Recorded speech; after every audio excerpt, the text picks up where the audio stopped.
বেঁচে থাকতে গেলে নিজের প্রতি নিজের আত্মবিশ্বাস রাখতে হবে, নিজের শারীরিক শক্তির প্রতি কনফিডেন্স রাখতে হবে, আল্লাহ তাআলার উপর তো অবশ্যই ভরসা করতে হবে। সম্মানিত বন্ধুরা, আমি বলতে চাই পারিব না এ কথাটি বলা যাবে না। কেন পারবো না রে ভাই? আর একজনে পারে, আরো 10 জনে পারে, আমি কেন পারবো না ভাই? এই যে আমি ধান খেতে ধান কাটতেছি, বিষয়টা আমি বলি। গতকালকে আমি চিন্তা করলাম যে এই যে অন্য যে জমিজিরা আছে এইগুলা 1200 টাকা খাটা হিসাবে, মানে 10% এক কাঠা আমাদের এখানে দিলাম 1200 টাকা। এক কাঠা জমি কেটে এনে দিবে, ওটু দিয়া হবে আর কি। এই যে এইভাবে কাটতেছে। চিন্তা করলাম আমার এতগুলা গরু, পরে এই গরুগুলা আমি কিভাবে পালন করব। তো একবারে বাড়ির কাছে কিন্তু আমি দেখাই, এই যে দেখুন, এটা হচ্ছে ক্ষেত, এই যে আমার বাড়িটা, তো একবারে কাছে।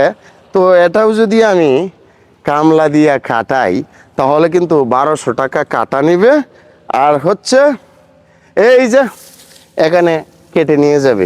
তো আমি চিন্তা করলাম এখানে 1 কাঠার মতো মাটি আর কি। তো আমি চিন্তা করলাম যে এইটা এমনভাবে, মানে একবারে গুড়িতে কাইটা নিয়ে গেলে সম্ভবত 4 কাঠা মাটির কেয়ার হয়ে যাবে আমার 1 কাঠা মাটিতে। হ্যাঁ, তো কয়েকজনরে বললাম যে এইভাবে শুধু তোমরা কাইটা দিবা, হ্যাঁ, পরে আমি বাইন্দা বাড়িতে নিয়ে যাই। পরে বললো ঠিক আছে।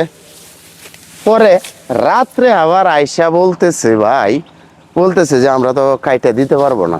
তো চিন্তা করলাম আমিও তো একজন মানুষ, আমারও তো আল্লাহ তাআলা শক্তি, সামর্থ্য, শারীরিক সুস্থতা দিছে আলহামদুলিল্লাহ, তো আমি কেন পারবো না?